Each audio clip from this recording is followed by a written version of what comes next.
Welcome to High Octane Leadership with Donald Thompson. This season, we're diving deeper with more solo episodes, where I'll share the experiences that have led to recognition by EY, Forbes, Fast Company, and others. Not as a boast, but as milestones on my entrepreneurial path.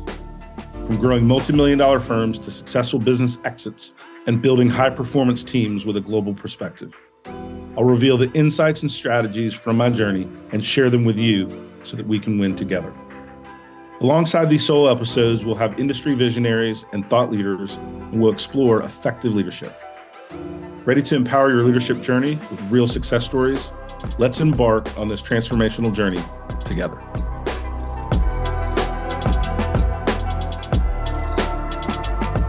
Hello, and welcome to another edition of High Octane Leadership with your host, Donald Thompson. I'm here today with Paula Jackler. Paula, welcome. Thank you so much for having me. One of the things that, Paula, I'm going to give you space to just introduce yourself. We're going to talk about your background. We're going to talk about Ozzie, your new startup, and all the different things. But what I wanted to do in your voice is just tell the audience a little bit about your career arc. You're not natively born in America. What country did you come from? How many languages you speak? Brothers, sisters, anything about you that would allow the audience to get to know you a little bit better. Yes. So I am from Brazil. I grew up in Rio de Janeiro, Brazil in the late 80s, which was honestly a great time, right? I am the youngest of two daughters, and my parents are still married. They're celebrating their 50th anniversary in 2 months. So we grew up in this really close community about 40 kilometers outside of the beach. So I'm very much a beach person. And back in 2010, I told my parents, listen, you know that here in Brazil, for me to have a successful career, I have to speak English fluently. So they had been paying for English classes for about 7 years. And they're like, well, you already speak English. I was like, well, not quite. So let me do this. Let me go to the United States for a year, learn English, and then I'll come back. So in 2010, I arrived in New York City. And the moment I stepped foot in Manhattan, I was just like, I am never leaving. That's awesome. I loved New York City instantly. It was love at first sight. But I moved here as an au pair, which is a study abroad program where you can go to school and take care of kids at the same time and live with a host family. So I did that for about 2 years. But like I said, I fell in love with New York City. And after my study abroad program was over, I had to figure out how to actually live my life in the US and have my own American dream. So I changed my visa and I went to school first to get an associate's degree and then to get my master's degree. I got an MBA. And since then, I have been working for startups in New York City and also Silicon Valley. I started in the health and wellness industry, and now I've been working in the fintech industry for the past maybe 3 to 4 years. So in a nutshell, that's it. I know we have so much more to talk about this journey of being an immigrant here in the US, but in a nutshell, that's it. That is awesome. And I really appreciate that backdrop. And one of the things that in us getting to know one another and partnering together on some things, I've seen and heard all the different things you've done in marketing. And so now let's transition that to being a startup founder and entrepreneurship. Tell the audience a little bit about Ozzie and why this financial wellness solution, right, is applicable, why it matters in the space of all the different tools and companies that are out there.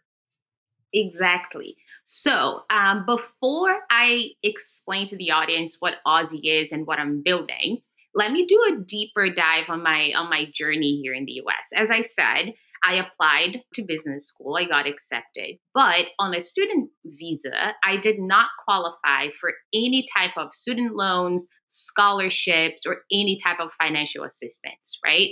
And my parents, they didn't have and still don't have the financial means to support my education. So back in Brazil, I had scholarships to pay for my bachelor and my master's in Brazil. But here, I couldn't rely on literally anything, right? So I had to work really, really hard. At some point, I remember I had two internships plus a graduate research assistantship position at the university. And I was babysitting for five families just so I could pay for my master's degree.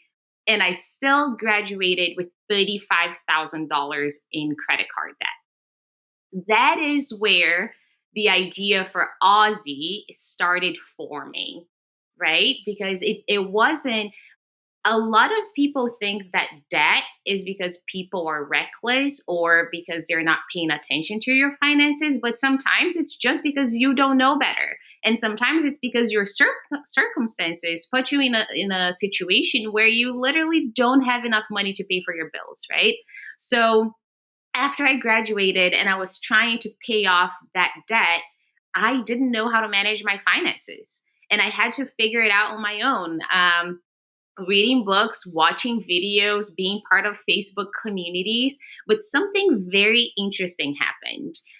My now husband, then boyfriend, and I had very different ways to look at our debt. So I wanted to pay it off right away and do like the snowball method. And I didn't want to spend any money on anything until we were out of debt. And my husband was just like, no, we should be paying like the higher interest first. And it's okay if we have pizza twice a week. If it takes us like twice as long to pay off our debt, it's fine. So that's where the idea for Ozzie came about. When I realized that money is more than just math, there is an emotional component to money as well. And if people want to actually get a grip on their finances, they have to understand their relationship with money. So I ended up creating Ozzie. It's an AI financial assistant that delivers hyper personalized financial plans by combining psychology with machine learning.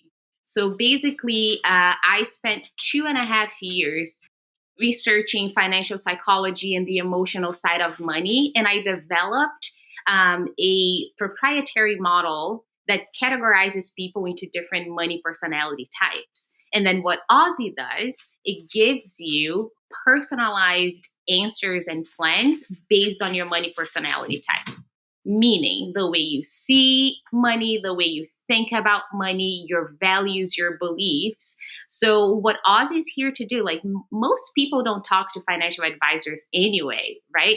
Ozzie is supposed to be a financial advisor plus a financial coach at your fingertips that is helping you not only based on your financial situation, but also based on how you really see and think about money.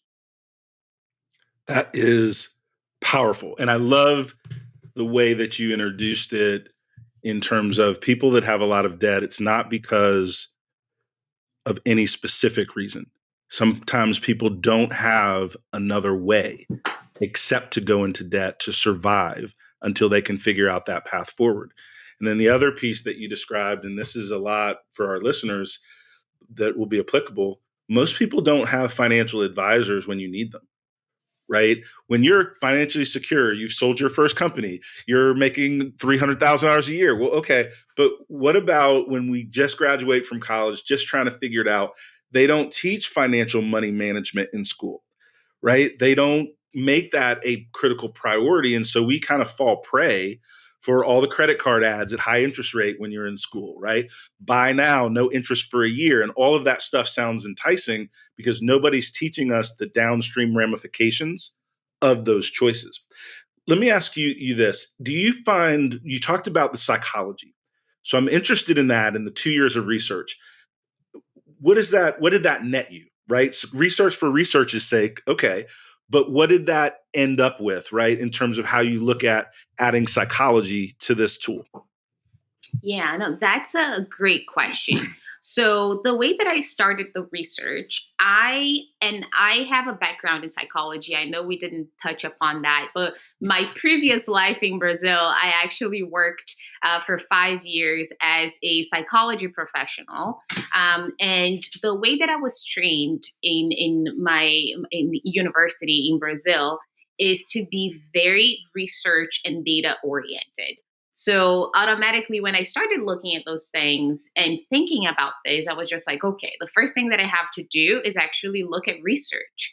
Is this a common phenomenon that other people are researching or they're interested in? And what I found out is that, yes, there is a body of research in psychology that it's called financial psychology or money attitudes that people are actually looking into.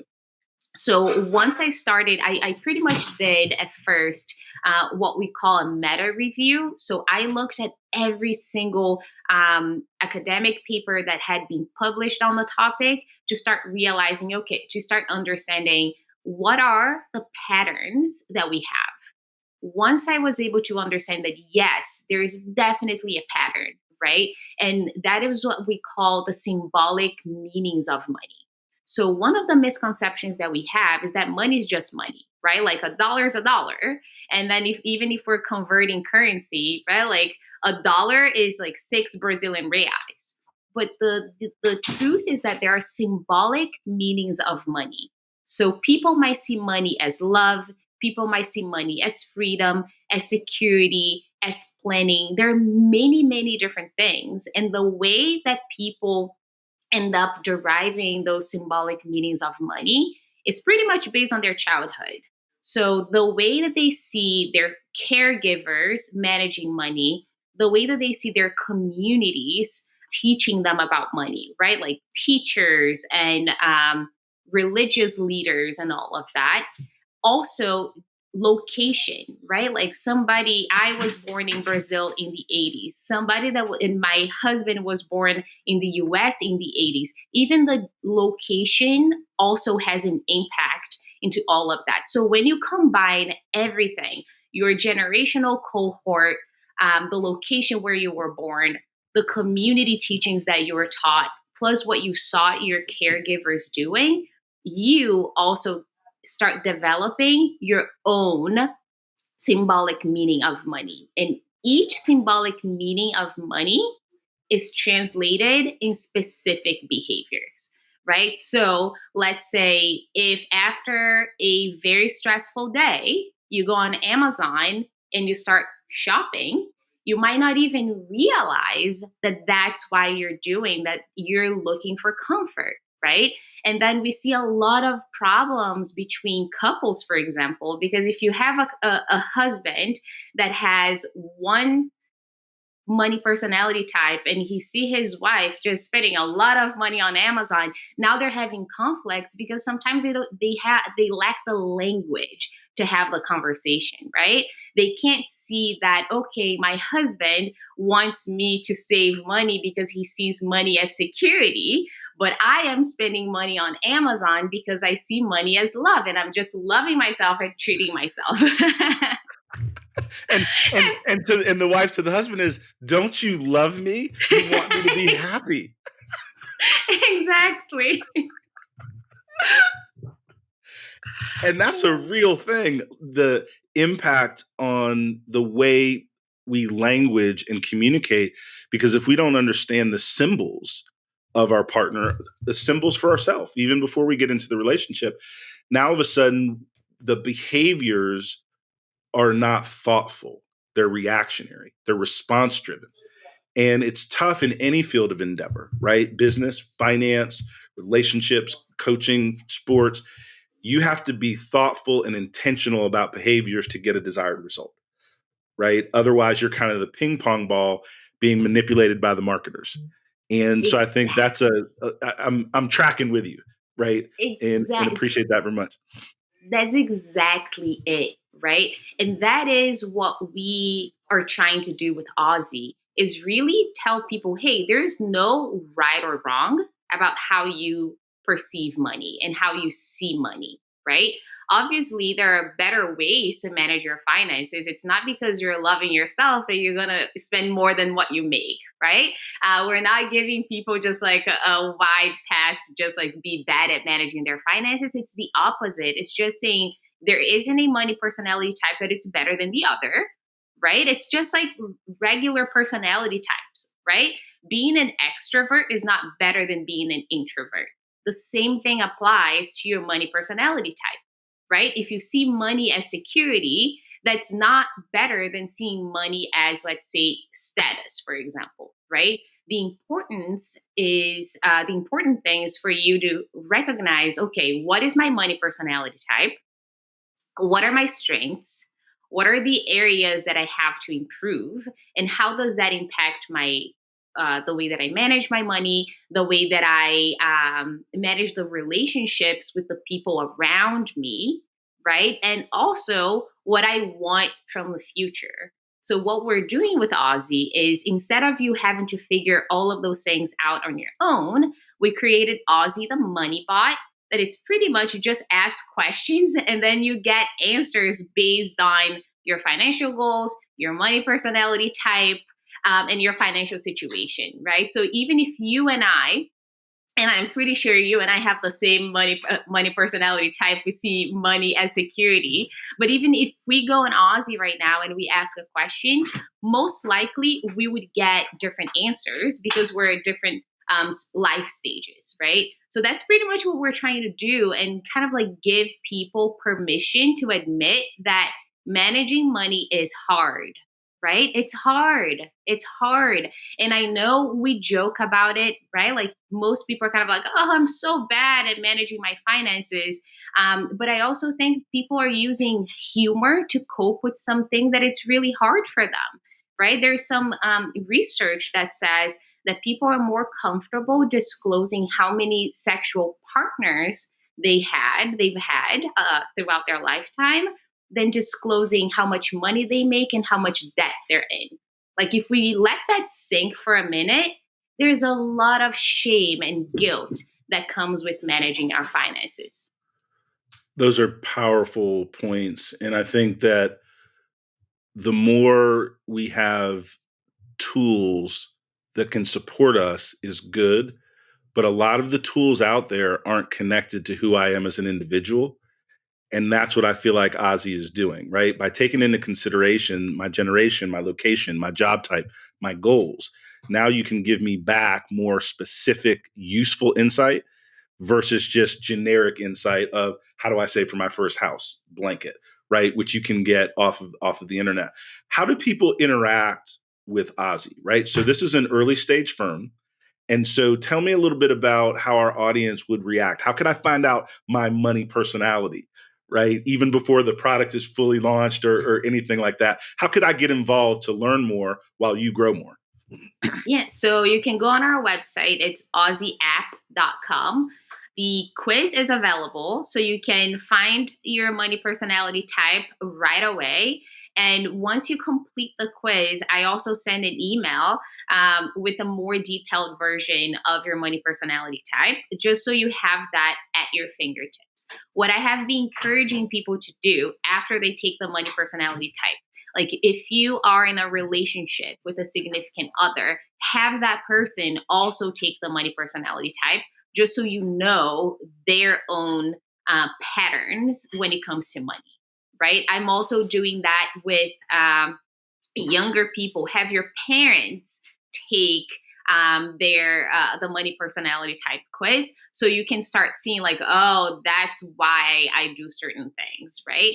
So, and that's how people can get involved. And everybody that takes the money personality type quiz now, they're automatically enrolled in a wait list for a beta that should be out in a few months. So what we're doing, we're not going to do a wide launch for everybody because I really want to hear and learn what people think, right? You were just mentioning that a lot of the solutions out there, they're not focusing on people. And that is true. I mean, the financial services industry, I see that day in and day out.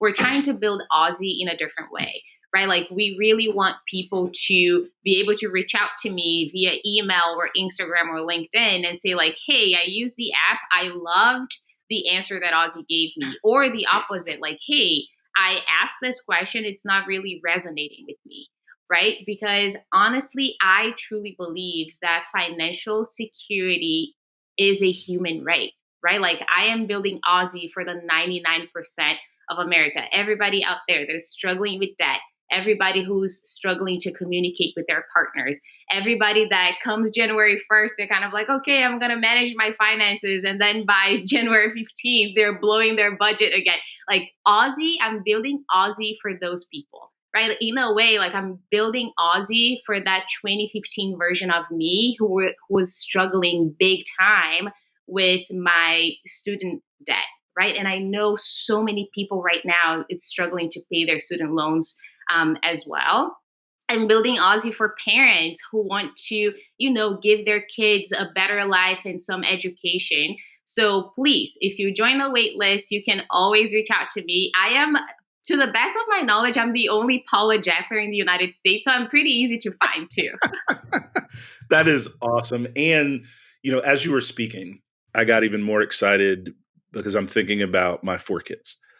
At this point in my career in life, and very fortunate and have worked hard, I do have access to financial professionals and different folks, but my kids don't.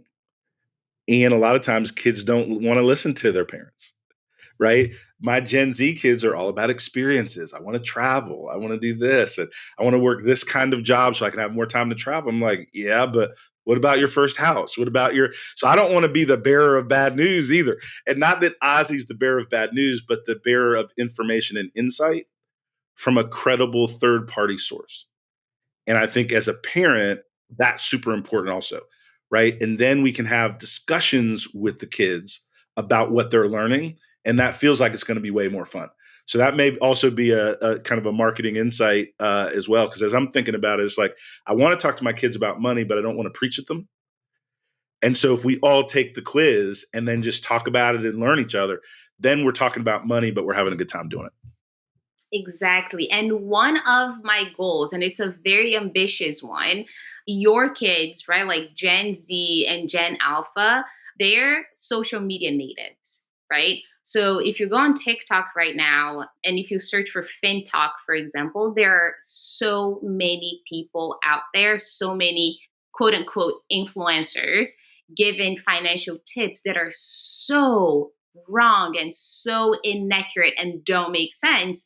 But those are the people that your kids are listening to, right? And most likely, if you say something, they're going to be like, nah, you don't know what you're talking about. And I saw something on TikTok and they're going to follow that, right? So, what we're trying to do with Ozzie is kind of like, it's not your dad, it's not an influencer, it's actually somebody. I know it's AI, but let's position it that way. It's somebody that knows you so well, because that's the beauty of machine learning, right? The more you interact with the app, the more the app learns about you. And an influencer, they're creating content for themselves, right? Because they want the views, they want the sponsorships. That's what they want. Ozzie is actually like, I want you to stay, right? Like, I want you to stay throughout your entire lifetime with us on the app, but we're actually create something that's going to know you so well that by the time you ask a question, right? Like, hey, I want to save money to travel, but my dad is also telling me I have to think about buying a down payment for a house. How do I balance the two, right? And Oz is going to be able to give you an answer for that. That is phenomenal. I want to rewind. I tried to take a note, but I missed it. I think you said something to the effect of financial wellness is a human right. How did you? That's my belief. That's my belief. We see what's happening in America right now, right? So as somebody who grew up in Brazil, I have a very different outlook on um, disparities and economic disparities, right? So because, and if you take a look at when I was born as well. So being somebody who grew up in the late 80s, early 90s, Brazil wasn't a developing country. Brazil was a third world country, right? Like we don't say that anymore, but back when I was growing up, that's where it was, right? Like the military dictatorship had finished in Brazil maybe 7 years, 10 years before I was born. And one thing that you can see very clearly in environments like that is economic disparity, right? Developed countries don't have a lot of disparities when it comes to economy. And what we're seeing right now in the United States, you can see that the divide between the 1% and the 99% and the 10% and the 90%, that gap is becoming wider and wider, right? And it's not a matter of people working hard. It's not a matter of people trying hard. It's not a matter of people losing faith in the American dream. It's just how economy is shaping up to be. So I truly believe that everyone in the world should have financial security. I'm not saying that everybody will be wealthy. I'm not saying that everybody will be rich, but it's absurd to me that there are people in the United States right now, and we have hard data on this, that if somebody gets hit with a $400 emergency expense, they wouldn't be able to pay their rent, Donald, right? It's 2025, and it's right now, that's a quarter of the United States. They cannot cover a $400 emergency expense, right? So how can we have a conversation about so many other topics when you have a mother or a father that they don't know that if something happens to them, they're not going to put food on their table, right? So part of what Ozzie is trying to do as well is really teaching people how to change their mindset, right? Because, okay, if you don't have enough money to cover your bills, there are certain things that we have to do, right? Like we might need to get a second job. We might need to develop financial skills. There are certain things that we're going to have to do to get you in a better place as well. But a lot of people right now don't even know that they have their options, right? So we have a whole program called 5-Minute Money Moves, where we give people interactive lessons in 5 minutes or less to help them learn about money, change their mindset about money, and they get points every time they take those lessons, and then they can redeem those points for rewards, because we truly believe that people should be rewarded for their hard work. So that's also the premise of it. Like no one, not in America or in any country in the world, should be suffering from financial insecurity. And if I can do anything to mitigate that or reduce the number of people right now who are struggling with financial security, I will work really, really hard to make that happen. That is awesome. I love the construct of 5-minute money moves because we're in a micro learning culture. So if things aren't bite-sized, they get ignored. But people will take a lot of those small snippets and over time learn a lot. And then the second thing that I'm super impressed with is not only do you have a great idea, the passion, the research, but the mission of really giving back based on your story, your experience is really, really powerful. And so I encourage all of our listeners to go to ozzieapp.com to take the money profile. Paula, before we leave our time together, how can people get in touch with you? We talked about the website, share the website again, and restate what they need to do next. Yes. So anyone can get in touch with me. Like I said, if you search for Paula Jackler, you will find every single social media that I'm a part of. So you can find me on LinkedIn, Instagram. If you're an email person, my email address is paula@ozzieapp.com. What I would love for people to do is take the money personality quiz and then reach out to me and say, hey, this resonated with me. This did not resonate with me. And also, I would like to have more insights. Like, where do I go from here? Right? Like, because in between you taking the money personality type and our beta being out in a few months, I want to be of service. Right? So feel free to reach out. ask questions, and I will be here to support your listeners in any way that I can. Paula, thank you so much for spending time, for your vision, for your dream. The thing that I like to share with our audience is that, one, when you're building a product, when you're building a new service, whatever your company is, what is the way you're going to give value to people? And when you create that value where somebody's going to be better off because they interacted with you, it exponentially increases your opportunity for success, because people tell other people and people use tools and products that help them become better. And Ozzie seems right in that lane, and I couldn't be more excited for you. Thank you so much. Thank you for having me on the show. And honestly, thank you for everything that you do to support me. As you know, I have learned and grown so much under your mentorship. It is a blessing and a privilege that I don't take for granted.